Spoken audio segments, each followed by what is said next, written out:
Hello everyone, welcome to today's seminar.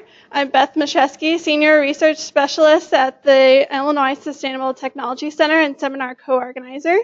Today's seminar is the last one in our Spring 2018 series. Watch for more information on the fall series later this summer. I'd like to remind everyone to please silence electronic devices as we are recording today's seminar. We'll hold all questions until the end. And then for those online, you can type in your questions at any time and we'll answer those at the end as well. And with that, I'm very pleased to introduce today's speaker, Carter O'Brien. Carter is Sustainability Officer at Chicago's Field Museum of Natural History. Carter has been with the Field Museum since 1997 in various capacities, and since then the Field Museum has received LEED Gold certification and the Illinois Sustainability Award. Carter will be discussing those in detail and other sustainability activities at the Field Museum in his talk. Please join me in welcoming Carter.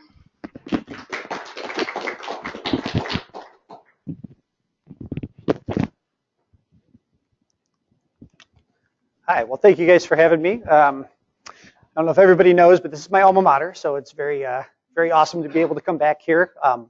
Several of the places I lived are still standing, but one of them is a parking lot. That's okay, progress.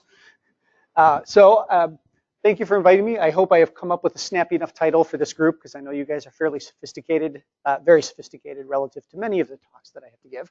So I call it From Landfill to LEED, Institutionalizing Sustainability at the Field Museum because for me, that's just how I've fallen into it, and it truthfully is a fallen into it kind of thing. I've been largely in an administrative kind of budget finance role supporting the science at the Field Museum since I started. I joined the recycling committee, or I should say I got roped into joining the recycling committee very quickly, which I later found out did not involve scientific discussions around a conference table, but actually physically grabbing recycling and taking it down to the shipping dock, which after 6 months, I realized, like, wow, we really need our institution to figure out a way to institutionalize recycling.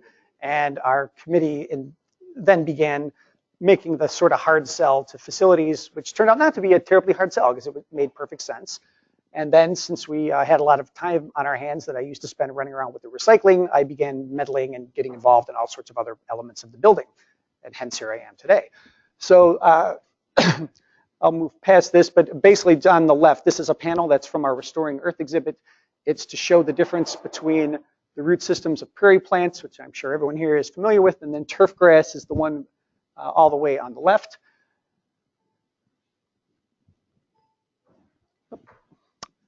It's okay. Great, okay, so this is what the Field Museum looked like last year from the front. I love this little patch. This is actually the Chicago Park District, but one of the folks at the Field Museum came to us from the Park District, and she was able to leverage her relationships and connections to get a native plant garden right here in the front. It's interesting because it was both intended to be accessible to people, and they put a wall of kind of hedges around it, which was not so accessible to people. But it looks really nice now. About 5 years later, there were a lot of, as we'll go into, a lot of aesthetic concerns. Was it attracting pests and wasps and bees and all this kind of stuff? Replacing a former car lot?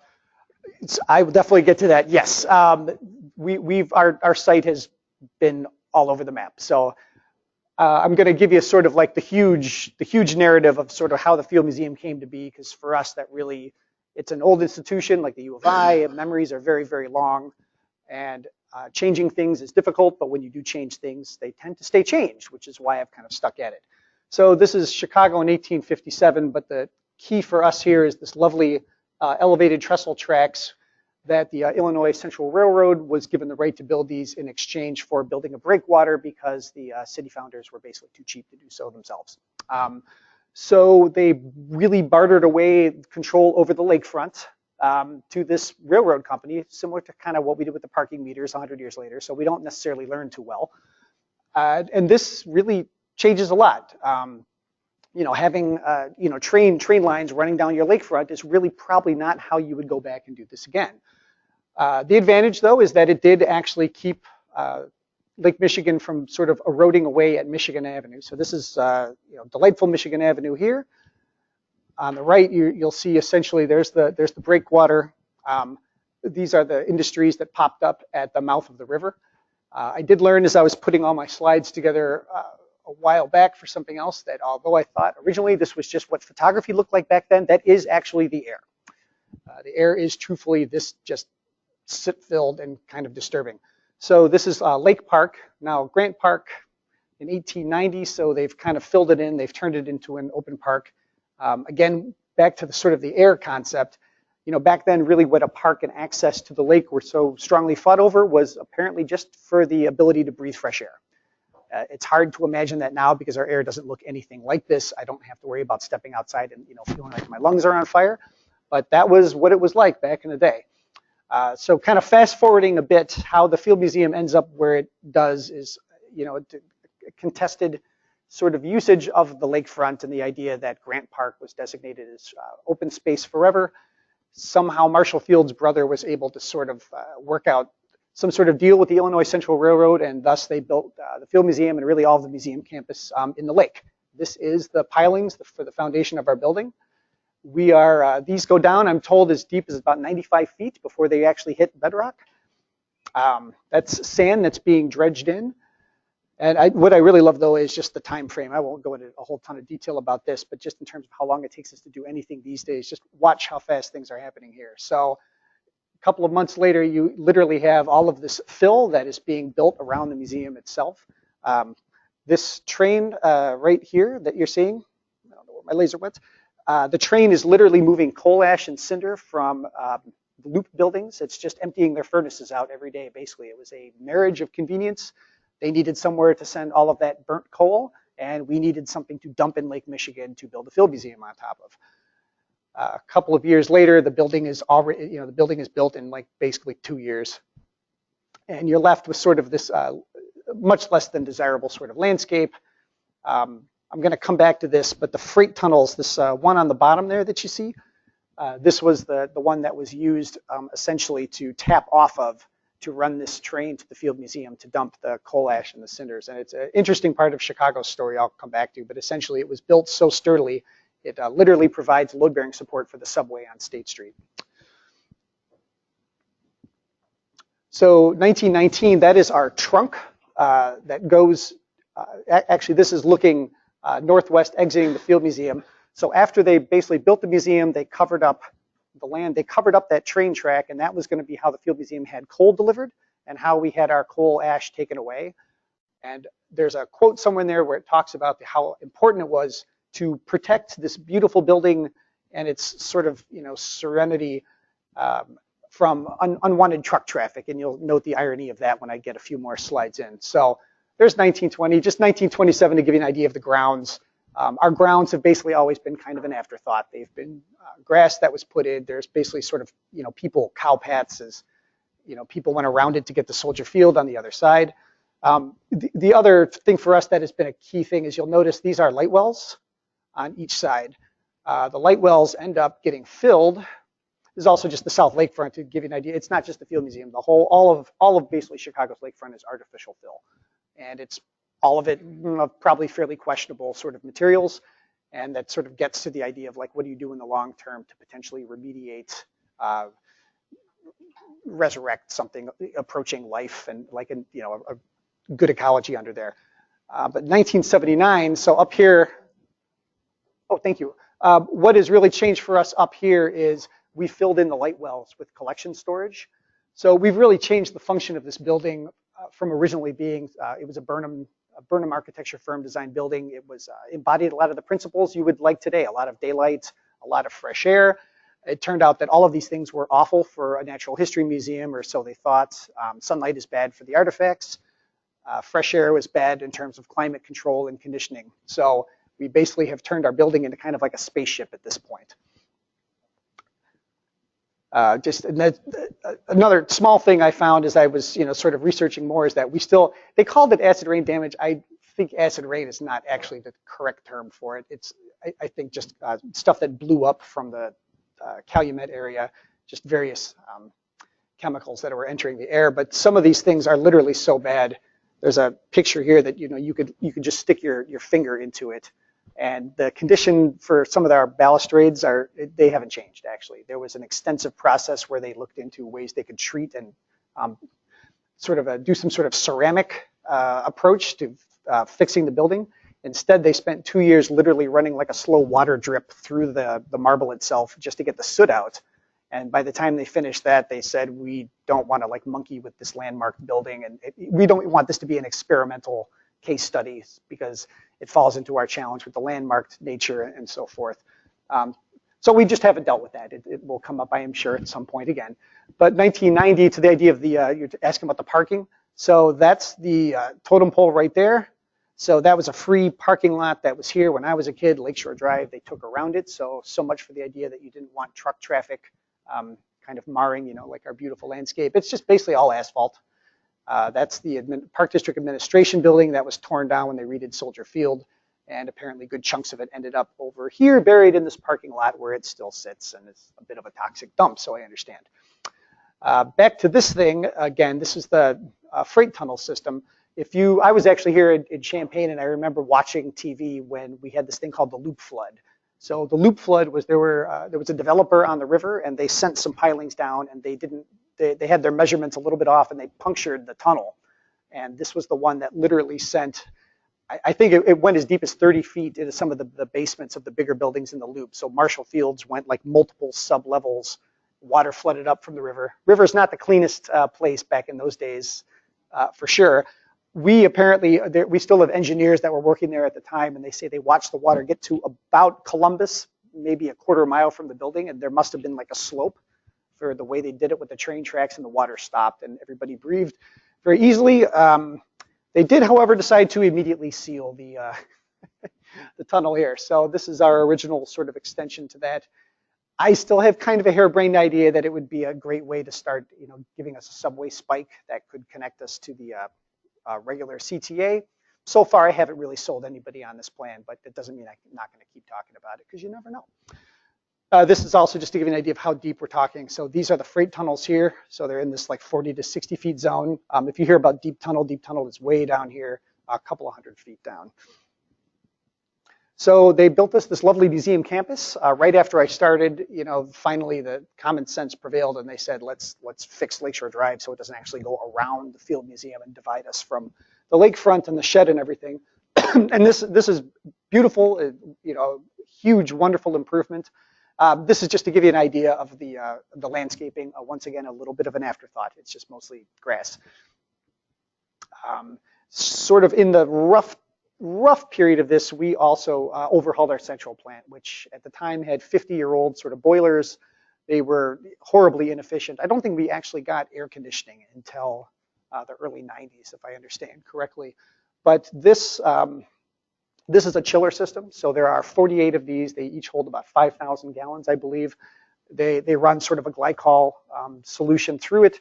The solution is used to make ice at night, and then we blow air over it. And then this allows us essentially to sort of take advantage of lower electricity rates, or as I always try to remind people, prevents brownouts. That's my environmental kind of hit. But mostly we did it because of the electricity rates. It's really, really cheap to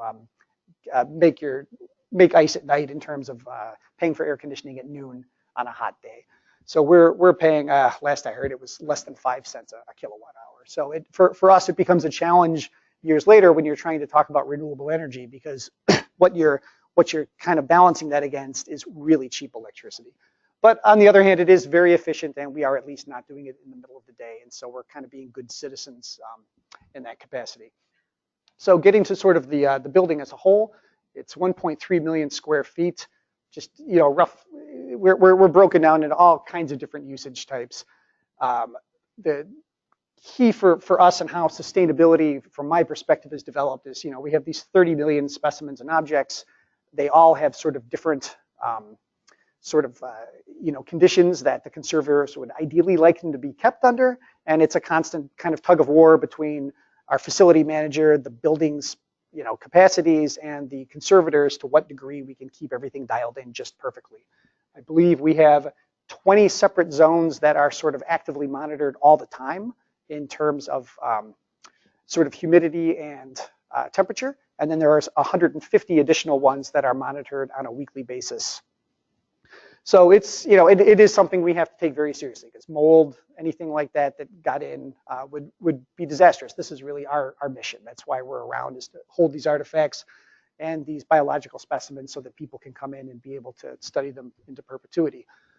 LEED, for me, was a huge game changer in the sense that it got people looking at a lot of the kind of things that we're doing around the world in terms of conservation. This is really what got the spotlight back on the building itself.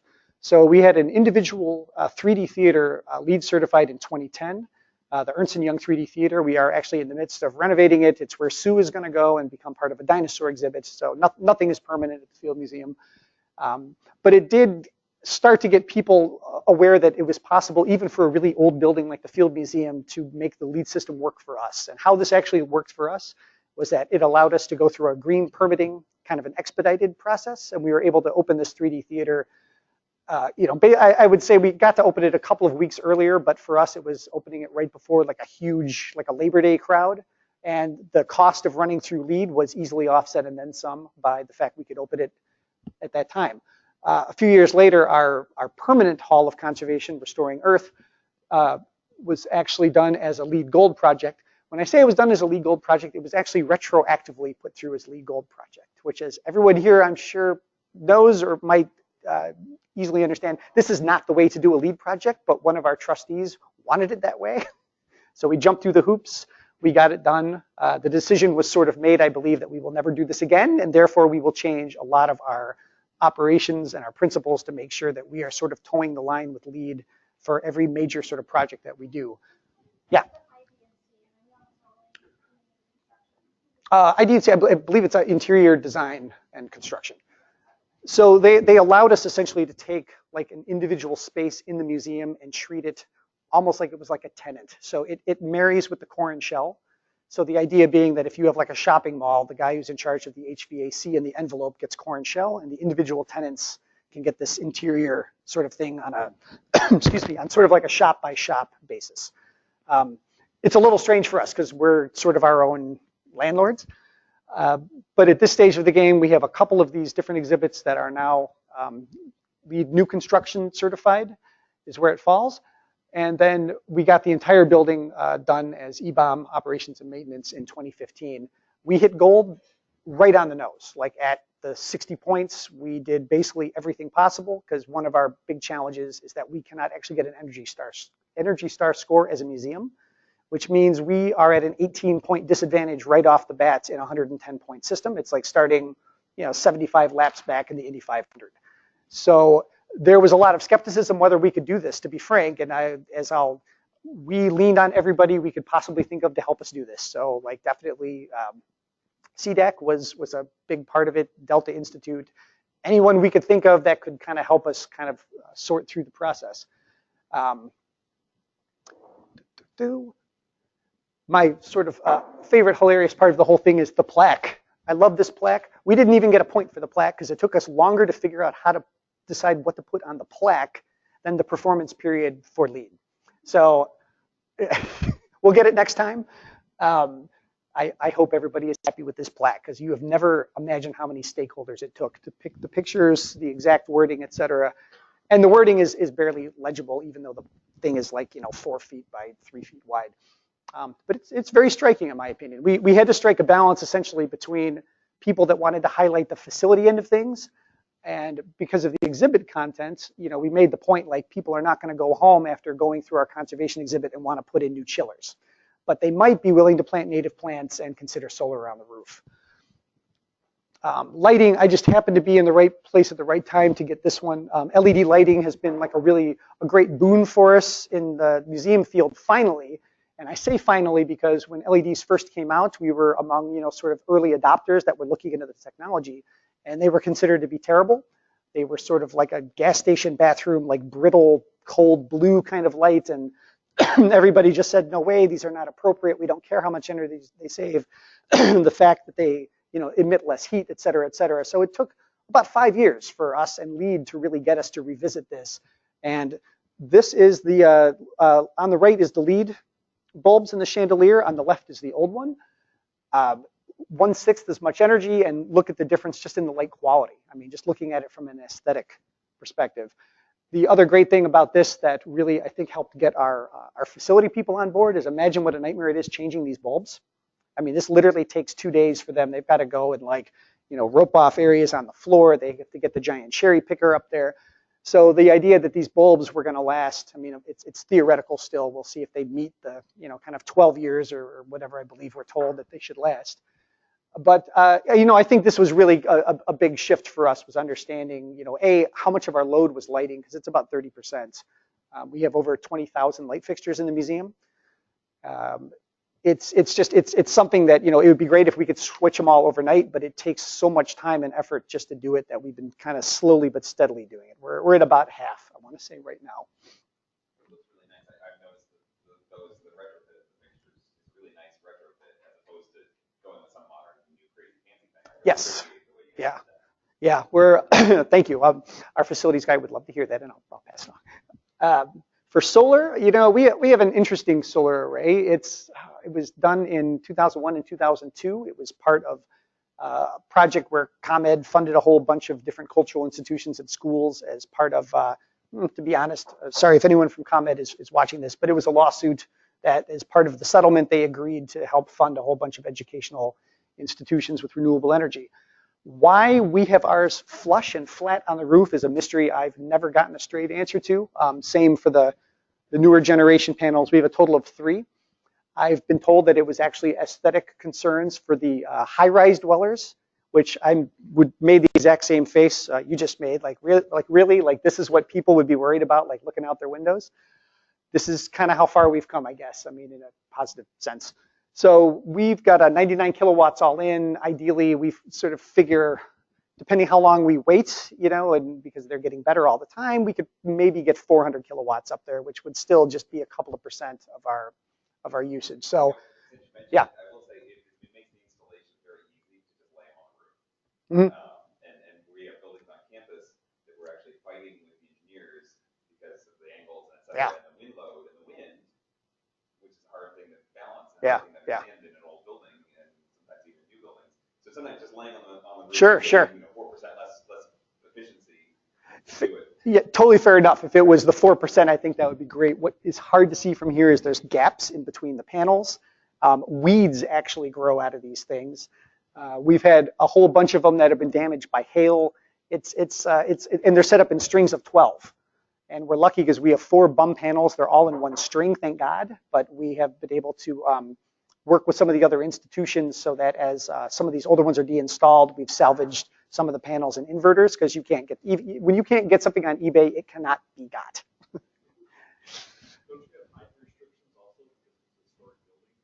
Probably.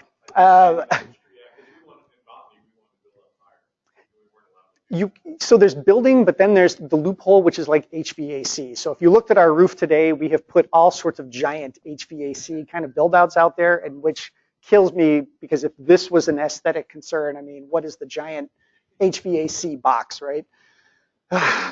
So this was a wonderful CDAC project I think I was talking about earlier, where it took me forever to find the right people, but I finally found someone willing to help me tackle the concept of imaging our museum. We were built, I dropped that slide for, we were built essentially with that marble flush to brick. So there's no kind of vapor barrier whatsoever. So as moisture wicks in, it just shoots all along the building. That's the botany classroom, which was never very comfortable for people. And part of it was just, it's the corner of the building where it's the furthest from, the heat or the cool air in the summer. And it's also because it had moisture issues as well. But essentially, the thermal imaging really allowed us to make the case, like, you've got to do something about this, because the idea that our people were miserable, nobody cared. Like this was the game changer, was that there's actually moisture in the walls, and that got people to really act. Indoor environmental quality, this is, to me, this is another one of those great things that I've learned more about, and it was not ever something I thought I would be doing. But when I chaired the recycling committee in like 2003, people all of a sudden were like, can you do something about the air and the chemicals and my asthma? And I'm like, I don't understand how to connect that to recycling, but it's clearly something about the environment. So I learned, to learn more about what was happening in the museum and air quality. So, you know, here, these guys, they've got like respirators on. I mean, they're not like hardcore respirators, but they've got, you know, protection when they're cleaning a glass case on the inside. I just like this guy here because he just looks kind of crazy. And then we have people that literally have to do like vacuuming of the specimens themselves. So we are now using this interesting sort of ionized water system that Aramark has developed.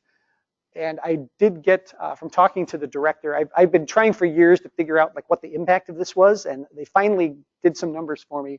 So if we replaced what is essentially just tap water, which we use to clean all of the glass and the floors, it's the equivalent of 95 gallons of chemical cleaners a day. So that's 35,000 gallons a year, basically, is what we're pulling out of Spaceship Field Museum, which means that any chemicals we use in the building are being recirculated, which was why the air quality was really bad for people with asthma and any other sort of sensitivities like that.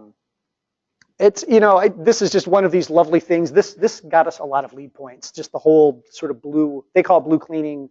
Sometimes it's called green cleaning. We got every possible point for the cleaning because it was achievable. And that was really where LEED kind of helped us like kind of dial in all the little things that we could fine tune in the operations. I pulled this up just because, so, you know, there's the category and LEED of the sustainable purchasing policy. We have a sustainable purchasing policy. We truthfully do not do as great a job as we could because most of our purchasing is decentralized. So I think there are like individual P cards, maybe half the staff have them. So it's very challenging to like leverage our purchasing in a more environmentally kind of sensible way, in my opinion. I think it will happen eventually. It's one of those ongoing challenges that we're working on. But I do love this slide because when we first heard about sort of bamboo floors and things like that, it was sort of like the LEDs. They were not terribly pleasing to the eye. Low VOC paints were similar. There were like 4 shades originally. Now it's essentially flawless. It looks like anything else. But this floor, when I first saw it unveiled, you know, like just stomach dropped. I'm like, how on earth did you put, you know, some sort of like zebra wood in? And it turned out it's just a treated form of bamboo, which completely blew my mind because I would never do this at home. And I really didn't have any exposure to floor shopping. But it looks, I mean, everything with things that were sort of initially dismissed because they were just kind of aesthetically unpleasing or, you know, uncomfortable. I mean, they've all evolved, you know. I mean, it's sort of like electric cars now. I mean, look at a Tesla. It's like, you know, one of the nicer looking cars that's on the market. Talked a little at some point about like biking and, you know, so the Field Museum actually has a really awesome biking culture. I've been biking there essentially since I started, although I've broken a few bones over the years, and so I no longer do it like 10 months a year. Now I'm kind of like, I'll just leave it as much more significantly part-time. We do have an indoor bike cage. We created our own shared bikes program, which is the fella up here, because we used to actually have security guards that went around the grounds on the bikes when they redid the museum campus. The city took it over with actual police on segways, and so these old bikes were just sort of left to die. And we said, this is crazy. Let's take these bikes and set them up so that staff can use them. We theft-proofed them. I don't know, they're declining in usage actually just as Chicago's shared bike system has really taken off, which is one that I use all the time because it's unbelievably convenient. But we're proud to say that you know, we've had this running for about 10 years. I had multiple lawyers from the city actually contact me about the liability for this, which was always fun. I just basically had to say, we're all in one building. We don't have, you know, the city's challenges. The city wanted to do it for all their employees. And that was just impossible, I guess, from a sort of working comp. No, they went the divvy routes. And do you guys have a shared bike program in Urbana-Champaign? Ah, nice. Cool. I think we're looking at dockless bikes. I know it's coming. I don't know to what extent it will be rolled out. There's kind of like a pilot area that they're going to start first. But yeah, so this is one of these other fun things I should mention that I've been able to sort of help get a lot of things moving by, we have kind of a make-believe, but it's not a make-believe competition with like the Shed. They get more people than we do. Not a ton more people necessarily, but they get more attendance than we do. They have live fish. It's understandable. But whenever I can make the case that the Shed is doing it and perhaps try to connect it to their higher attendance, it does sort of get our administration's chest like pumped up. Many, many years ago, there was like a Green Museum certification that Mayor Daley made everyone run through. We all sort of went through the hoops. We got our certificate. The Shed got a plaque. We did not get this plaque, and heads rolled. And this was another big reason why I got just thrust into You, green team guy, like figure out why we didn't get this plaque. And so now we have lots of LEED plaques, and we're very plaque happy. Like I'll just tell you, any museum, something that goes on a wall, the idea that with the LEED operations and maintenance that you could theoretically lose it because you have to get it re-upped every 5 years, that's the horrifying. Like this. Are we so for bike? There's another plaque. We have a plaque for our restrooms. Like we actually have like award-winning restrooms with a plaque. I will definitely look that up. I know we've looked into. We ran into a challenge. I think we did look into this. We can't give discounts. We were told it like throws our admissions system. Like they want you to give like $1 off or something for the bike helmet, which is utterly awesome. And our ticketing system said, we've already got like too many systems as it is, and we can't handle another monkey wrench like that. I don't know. I suspect we'll do it at some point, but I'm glad you brought it up because something that was dismissed 10 years ago, maybe it would fly today, and that's something I've definitely learned at the Field Museum. So, and I'm going to blow through a whole bunch of slides here. We had a McDonald's and we had a corner bakery.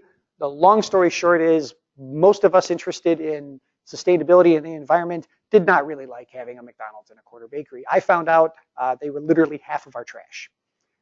1/2% of our footprint, half of our trash. From the perspective of recycling and waste, I'm like, I don't want to entertain one more call about the weirdest thing that someone wants to know how to recycle until we fix the lowest hanging fruit on the tree. It's the whole tree. I mean, it's like the trunk and everything, So we opened these new restaurants with a sustainable food operator program contractual. So this is 10 years. It can be repeated. The difference between a lot of institutions that do this stuff and ours is in a contract. And so I get to sit in. We have a third-party fellow that comes in. He developed the program with us. He's worked on federal greening strategies for the White House and official government buildings.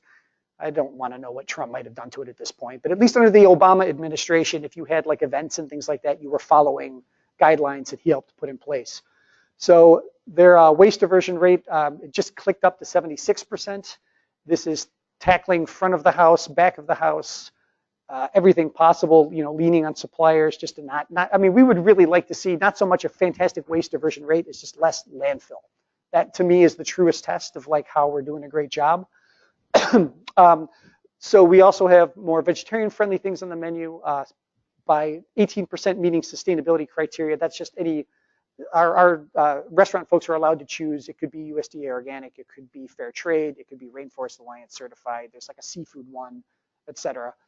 By the end of the contract, it has to get to 65% meeting that goal and 25% local. Another big thing that we wanted to really hit on is the idea of seasonality and to get people to understand that it's fine to have some things during some parts of the year. They have one sort of footprint, but it's another thing if it's got to be flown all the way from South America at another time of the year.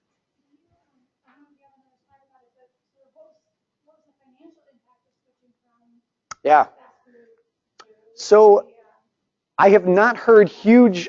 I don't run this, so I'm not privy to that information on a dollar sense. But I can tell you that when we pulled all the different stakeholders in the room, it was very much like the parable of the 8 blind folks and the elephant, where everybody thought the McDonald's and the corner bakery were doing really well for everybody else, and instead, so the CFO was like, it doesn't really do that well because McDonald's is based on a drive-through model. It's based on being open 24 hours a day and a steady drip of business. And instead, what we gave them was one horrible lunch rush.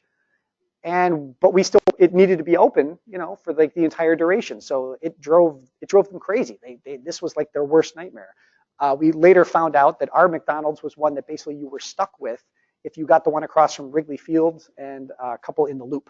So we were sort of the horrible, unwanted child that you were forced to take along. And then we learned that like the guy that owned one of the franchise owners, and it switched all the time. They were unloading us on someone new every couple of years.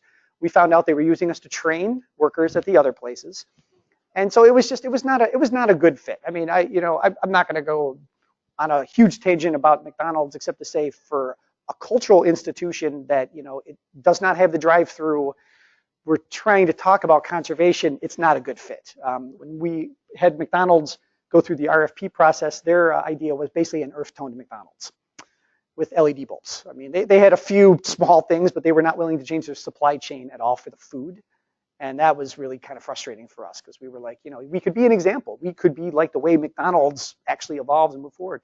I don't think they ever thought they were not going to make the cut, to be perfectly frank. We saw about a year or two after they closed, all of a sudden McDonald's was doing a whole lot of stuff differently, to be honest. What we sort of learned over the years was that the CEO from McDonald's is on our board. Again, this is being recorded, but truth is what it is. The reality is that I think the McDonald's executives were very proud to have a McDonald's in the Field Museum, but it just wasn't making money. So, it wasn't a good fit. So this is, just routine stuff. We have containers for staff to be able to get their meals so that we don't have to waste any products. We have all compostable flatware. Actually, that one's got a straw. We have dropped the straws. We had biodegradable straws. Then we were trying to drop the straws like 100%. I think we still keep them like tucked away so that if a staff person wants one because they've got to walk their drink through exhibits or something to get back of the house, we'll give it to them. But for the public, pretty much we're done with that, which is fantastic. We finally got rid of single-use plastic bottled water earlier this year, so we have canned water. And to the thing with the numbers, so the canned water is more money and you get less of it. It was a bit of a tough sell, but we basically prioritized this to Aramark and we said, look, you guys need to do something new this year and this could be it. And to their credit, they were like, okay, great, we'll do it. We'll find a way to make it work. They have, I really actually enjoy working with someone working at a big company who is able to go up the chain and say, they make me do it, basically, which is how it works. And yeah. Did you consider the idea of encouraging patrons to bring their own canteen or bottle, whatever, and have a fill-up station? Yeah, we've looked at it. The challenge became with it is extra money to run this program. They came back and said we need to be able to sell water. So we do have like water fountains and everything. We have we do sell like bottles for water, but we have not. We've been told this is just something for them to stay financially viable. They have to be able to sell single units of water in some capacity. So yes, it's an ongoing sort of challenge, to be frank. I mean, we would love to just get away from having any kind of bottle or canned water, period. I mean, tap would be ideal. This is something that just sort of bugs me. The overuse of plastic bottles. I mean, in this country, they're thrown away by the billions. Sure. It's a big landfill issue. No, I could not agree more. And it was frustrating they even had them in the first place. But, so this was kind of a nice success for us to at least get rid of the plastic altogether in the restaurants. So all the stuff that they have basically is compostable. It's compostable or it's steel or it's glass, essentially. We did actually win a lovely award from the EPA last year for, it's the Food Recovery Challenge. We got it for composting. We're at this point composting 110 to 120 tons of material a year. It's actually, it's more than all of our commingled recycling and corrugated cardboard put together, which I think is kind of fascinating. It's, and we had no idea when we started because we had never done it before. We just kind of rolled out a composting program. We broke the system of the first awesome person we worked with. She was just like, I can't keep up. Like, you just have too much stuff. So we moved to we use Lakeshore Recycling, and Lakeshore basically sort of customized a system for us that works. Because a lot of the packaging, it's kind of bulky. And it's a question of like being able to empty the bins quickly and get it out of the building. We've also extended this into staff areas, school cafeteria. I love this. I know this is like a design person's worst nightmare, but this is essentially the red lines are waste. The blue lines are C&D recycling. The green is compost. Sorry, the blue line is recycling. It includes C&D recycling. The green is compost. And the sort of jagged line is our waste diversion rate. And you really can see, so as soon as we start the composting, you see the waste go down. There's fluctuation because it's seasonal. It's seasonal based on attendance. It's also seasonal based on huge renovation projects that we have. So for example, like this was a huge rehab thing that they were doing on the 3rd floor. But we are currently sitting, so we did 54% diversion last year, 53 the year before. 4 years ago, it was 18%. So from my perspective, that's pretty amazing to get that sort of progress that fast. And now we are chasing diminishing returns by far. I mean, you got to work to get every last little bump at this point. So here's the, I have another slide. It's hard for me to make the case, but it's also interesting that we've more or less had our landfill tonnage going in the right direction, even as the attendance has actually gone up in the past 5 years. Because we've gone up from in this time period, we've gone up from 1.3 to 1.8 million people. So for me, I just really would like to see that landfill keep going down, down, down. Last year, we had the big bump because of the renovation project, but otherwise, it's kind of moving in the right direction. And I'll try to speed through a whole lot of this stuff as well. I do that, sorry. But we worked with the Delta Institute to really do sort of like waste audits and analyze. This is our cafeteria space for school groups. The big challenge here is that they bring their own meals, and so you really have no idea what it's going to be. They also come in groups from anywhere from, say, 20 to 200. They've got about 30 minutes that they got to get in, get out. The chaperones are pressed just to not lose kids and to show them the bathrooms, et cetera, et cetera. So perhaps unsurprisingly, we had experimented with just changing the bin signage. We experimented with just having handouts. We tried 5 different things. We tried adding them all together. Adding them all together was the best thing, but it was way too much work. So we ended up settling on understanding that really the potential for us was not on the recycling, but the composting. We were able to sway our facilities folks into adding the composting. We came up with sort of some generic signs based on what we saw in the waste audits themselves. I like to joke that this sandwich with 3 bites taken out of is my daughter's, because when her class came, I watched them and it was just painful to see the amount of food right into the trash. I have worked at these diversion stations even with science teachers, and today's plastic packaging is so complicated, even a science teacher is baffled trying to explain what's what. So my personal favorite, and I say that very sarcastically, is the fruit granola cup that is like possibly a recyclable plastic, but maybe not. It's got film plastic layers separating granola, yogurt, and fruit. And then the kid comes up having eaten like a third of it and says, "Where does it go?" And it's like, it's like back to the manufacturer with like my very angry sort of opinion, but it goes in the trash, which is a shame because that kid with 200 people breathing down his neck to exit out, it's literally like watching water go over a waterfall. Like the guy going over the falls in a barrel, that's what it looks like when the kids are going past these diversion stations getting out of the cafeteria. They don't have 5 seconds to really sort anything out.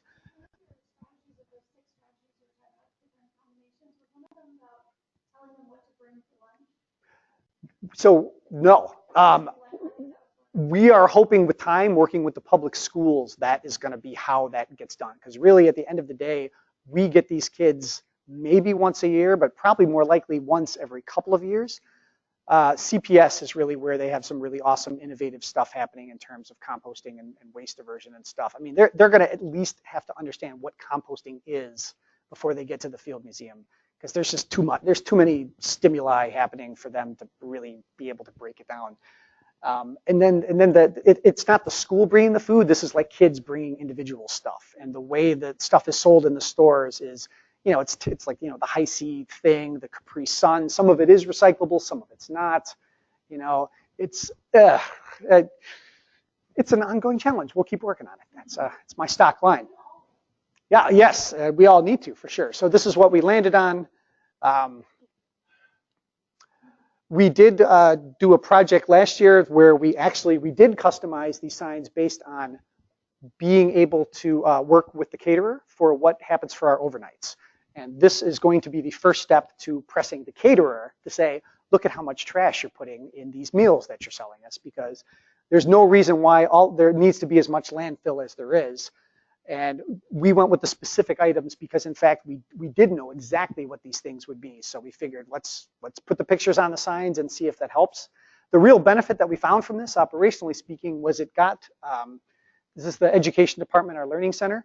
It got the learning center to work with housekeeping to think about an all new actual way that the kids go in and out of the space all together. And that was what we were told is really making a better difference, is that instead of having it sort of like shoehorned in a corner, they've changed it so that like everybody has to walk by it in a little more time. They've got more time to kind of think through. And it's just, it's less congested and crowded the way they reset it up altogether.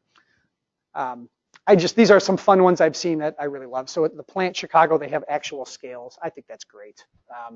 I don't know how effective it is, but for me, it's like that, knowing it's being weighed, I would find effective personally. I would also put a scale in front of my refrigerator, but my wife would kill me. So, there are limitations to these things.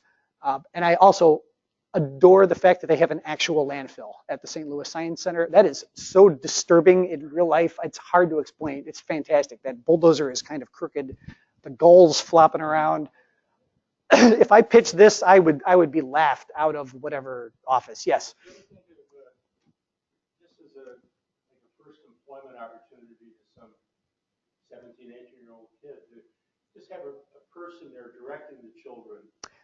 Yes. Please put this here, this here, this here very quickly. I am working on that now, trying to make that case with 7 Generations Ahead, who actually does the composting programs in CPS. And unfortunately, what happens is every time there are kids coming in to give free labor, there's a queue of different people requesting them.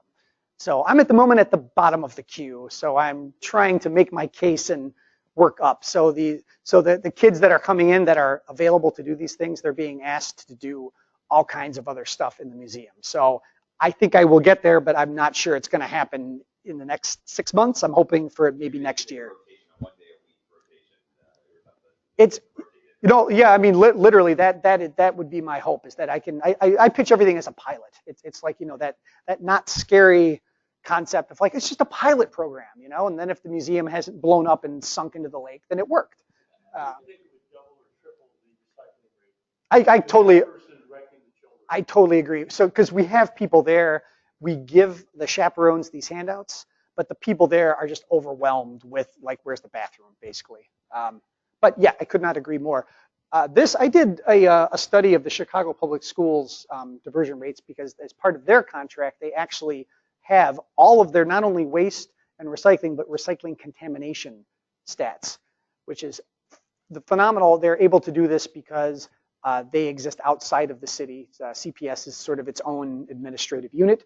And this is just, I've heard about this a lot, but this to me was just such a crystal clear. So it's the wish cycling thing. So the more people are prone to recycle, the more they are prone to think like they have faith in the system. So there were schools recycling, literally, I sampled 60 out of 600. Anywhere from 5 to 75%. That's post contamination rates, by the way. I could not believe, like, high schools with 3,000 people, some of them had 50, 60% diversion rates, which I thought was absolutely amazing. But it is definitely true that the better they were at recycling, the more contamination they were throwing into the recycling stream. In general, the later processing doesn't do the separation. The whole batch is ruined when you get 70%. That's a whole different seminar. I'd have to really, and it depends whether the person doing the sorting owns a landfill or doesn't own a landfill. So if you don't own a landfill, you will sort the heck out of that stuff, because otherwise you're paying a competitor to dump it in their landfill. If you own a landfill and you're getting paid either way, the more the merrier.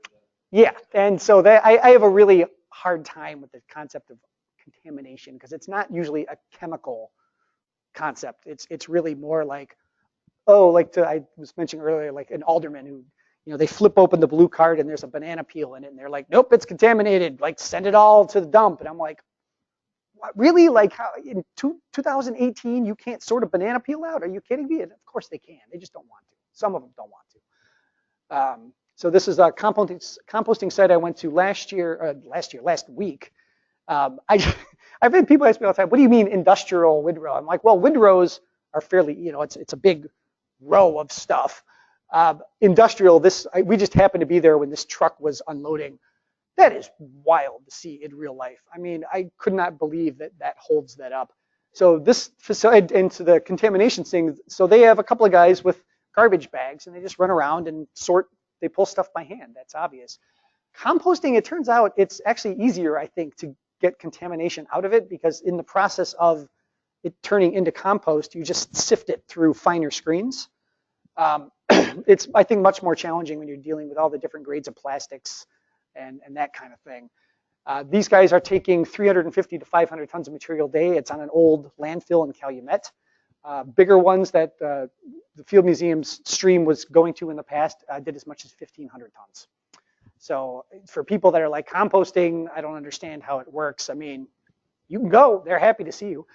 My other favorite thing about this is there is a guy paid to basically, he sets off like a weird, like a witch whistle, and, woo, and it scares all the gulls away that you saw in that other picture. That's someone's job. Like that would be a fun job right out of college. When we visited this a couple of years ago, they were using M80s. So at least they've come a little way in terms of less disturbing ways to scare away the birds. Because the birds apparently will go right through the chippers and the shredders because they won't leave the piles unless they actually scare them off. And I'm getting way toward the end of my 1 o'clock. So I have landscaping stuff at the end. Maybe if people are interested and want to stick around, I'll do that. But I think the waste is probably also of interest. We did do a zero waste event with 1,500 people last year. It was the Chicago Community Climate Forum. Basically, the city wasn't going to have something like this, so we just decided to do one. Then the city got on board. It was awesome. We hit a 95.3 diversion rate. I literally saw, I saw like trash things that had a single gum wrapper in them. It was phenomenal. You know, we brought on some folks that do this Bright Beats. Their experience with working in like arenas and big kind of places like that. But what really made this so successful for us is that we really already have the system in place. This was a case where by working with the caterer ahead of time and working with the client, we were able to say, please don't use this, please use that. You know, we can handle this, we can't handle that. I mean, essentially the kind of things that we couldn't get rid of were, you know, like used sterno kind of containers, where it was like, you could probably throw it in recycling claiming it was metal, but you shouldn't because it's got other oil in the wick and things like that in it. So we're hoping this becomes actually a sales pitch for future events, that you could have a zero waste event, and we'll prove it. So I don't know, but you guys have more questions, or do you want me to see if I can blow through a few things with the landscaping? I got about I got a whole ton of slides. I'll go very, very quickly. LEED helped us finally look at that landscape that I started the beginning of the presentation with, and our landfill covered with a little bit of dirt and some grass. LEED finally got everyone going, oh, like it's not LEED compliant. It was like, God, we got to do something about this. So we did, this was a staff garden that I kind of helped spearhead a group around. This got people to understand that this would not be the end of the world if we had vegetables growing on our terrace. We originally were told everything from rats to homeless people to food fights with kids. There has been no problems at all. I have 150 people, 150 staff are on our garden team that get updates and sign up to take shifts. We have 500 staff. So, I mean, if it was a department, our garden team would be the biggest department in the Field Museum by far.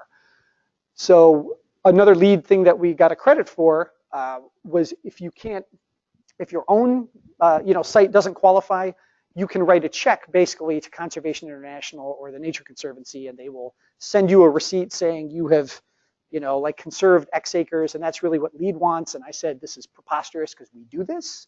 So I sent them pictures of actual landscaping conservation as it looks, like clearing native species and burnings and things like that. I have the most hilarious, 80 email thread with these people. They sent me back, notes to this. They're like, what are we looking at? Like, exactly what I said. It's like, this is what restoration looks like. I mean, we took the invasive species, we burned them, and we seeded it. This is what it looks like. And then I think I broke some brains, frankly. Like they were not. I didn't even get into like the Amazonian conservation we do, because we've helped conserve 30 million acres. So we got our credit and then some with one single 3-month project in Bobian Woods. As preparation for this idea of whether we could redo the landscaping, we did do an insect baselining. I won't go the huge thing about how that's done. This involved it did involve a lot of pushing and shoving with the park district, who it turns out, possibly the reason we haven't been terribly attentive of our lawns in the past is that the park district was mowing them for free for us. So there was not a lot of incentive for us to change what was perceived to be a model that worked. So they kept running over these things with the lawnmowers. My insect collection manager here kept making the stakes higher and higher in the hopes that would dissuade them from running the mowers over. I think it eventually worked. We found out we had basically a lot of flies, a lot of beetles. We have potentially an undescribed species of fly. There's like one guy on planet Earth in Finland, apparently, who could describe this, and we can't send it to him because they will not take anything in alcohol. This is the most ridiculous thing that I mean, it is what it is, but I can't believe we can't do this. So at some point we will get this done, and I think that'll be an interesting, neat thing that it's not a very sexy animal like a mammal. It's a fly, but I think it's kind of cool that we had something new to science that we found right on the Field Museum's lawn. We found this horrible thing that transmits pink eye. We found some agricultural pests. Birds, we were making the case that if we had better native landscaping, it also supports insects, which support birds, and that even though the bird folks tell me that we are, I believe the quote was, we are a place of last resort for birds. It's sort of like if you're just on the lakefront and you're desperate, you will find a place to sort of crash, so to speak, on the museum campus. But we do have people that go out and they do, bird counts and tracking. And we are hoping between Northerly Island, which has, I think their naturalized area is 65 acres. We're not going to add a lot of that, but we are building momentum up and down the lakefront. So Burnham Wildlife Corridor was redone a couple of years ago. The Park District is changing a lot of turf that's by us. We're trying to connect north of the river to what is happening at Lincoln Park Zoo, the Nodabart Nature Museum, Montrose Bird, whatever the Montrose Bird area is called. And then just last but not least, this is, we did finally get a grant to redo the landscaping, I'm thrilled to say. It has gone through many, many iterations. It will end up looking nothing like this, but it's fun to see the renderings. This is the other side. We had amazing ideas about stormwater retention, and it turns out that the cost of this was more than the entire project put together. And it turns out that the drainage is totally fine on the museum campus because that ash fill, water goes right through it. It's not like clay. So, and it drains right into Burnham Harbor, which is both great for us and kind of scary if you think about it's going through coal, ash, and cinder before it gets it back into the lake. But that's a problem all along the lakefront. You ever think of retaining some water just to, in the dry summer, to water your bushes and trees? So the idea would be is that once we're done and we have all of the new plantings in place, they won't need to be watered, except in maybe very, very extreme cases of drought. So that was, yes, we kind of looked at the idea of cisterns and irrigation systems, and at the end of the day, the plants are so expensive, we were basically just pushed ahead with getting as many plants as we could possibly get. We've got a identification guide. So a big part of this for us is we want people to come to the Field Museum, see basically a super fancy landscape with native plants and be encouraged and motivated to plant them at home. We'll have, that's my soil core. It's mostly ash. That's a fellow from the USDA soil scientist. Yes? One thing that I would love to have in my gardens is if you guys sold the little flags and tags, really nice little tags for people's gardens or something like that. Like identification guides? Identification tags and things to put down. Yeah. Yeah. One of those things that as a local native gardener, I actually have a hard time identifying my plants several years later. Yeah, they move, right? It's like they don't stay put exactly where you think they will. This is just funny because it's like to that first slide, that's the turf grass on top of our grounds, and the roots are exactly what you think they're like about that. And this slide, oh, what did I do? I did the bad thing. Okay. So that's this. We have about this much dirt that was used apparently to cap off the museum campus. The rest of it is this fill that goes about 35 feet down into the lake. Part of the interesting part about working with Mark is that usually when he does a soil core, it is actual soil and not like this horrible, sort of fill. So all of the ways he typically treats soil did not apply for us. I ended up, instead of like a single sort of light spraying with glue, I spent 2 weeks every day giving it a not so light spraying of glue. And after 2 weeks, it will finally stay. If I hold it up, it will stay put and not just kind of settle. It's wild. So this is an early iteration of what our sort of signage outside will look like. So we're trying to show the months of bloom, benefits, if it has been used for medicinal benefits, if it attracts pollinators, and just a few pictures of what it looks like right now, and the planning's already done.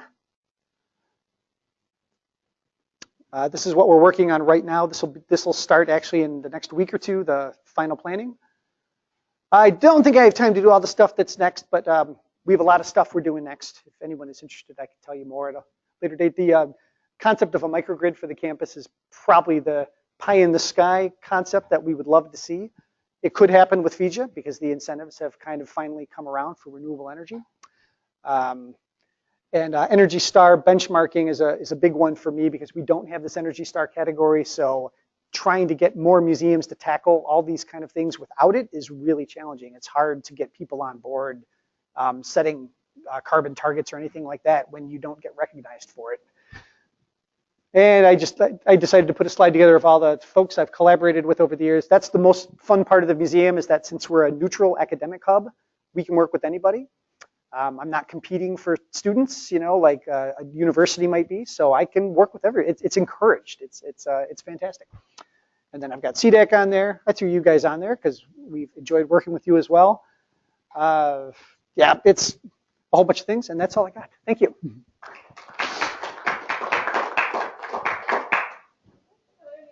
From our audience here? Yeah, I was curious if you started at first, I'm thinking of the first slide, you started talking about LEED certification and you were getting those on the different exhibit halls. Yeah. Did you have to repay for that each time, or did LEED give you a package kind of deal for these things? Do you want me to repeat? You had mentioned. So the question is, you know, are we sort of getting the LEED projects? Are they pro bono, or are we getting some sort of discount? The answer, I'm pretty sure, is no. We do have to use specialists, especially when it comes to the engineering. I'm not an engineer. I mean, that's just not my skill set and background. But it's also, there's just the big challenge of these spaces are all very unique. And what has ended up really happening for us is it's whatever the financial cost of it is, you can generally fold it into the overall project and find a way to get, if it's a LEED project, the donors that support most of these projects are more likely and more supportive to even support the project altogether if it's a LEED project. That's what we found. And we think this is possibly kind of a Chicago-centric kind of thing. It's a well-known commodity in Chicago, LEED certification. I'm not sure how well that would fly in San Francisco or Boston, for example, but Chicago's business community, who is like a lot of our donor base, they understand that LEED is a challenging system and that it's external and it's meaningful, and they've been willing to pay for it.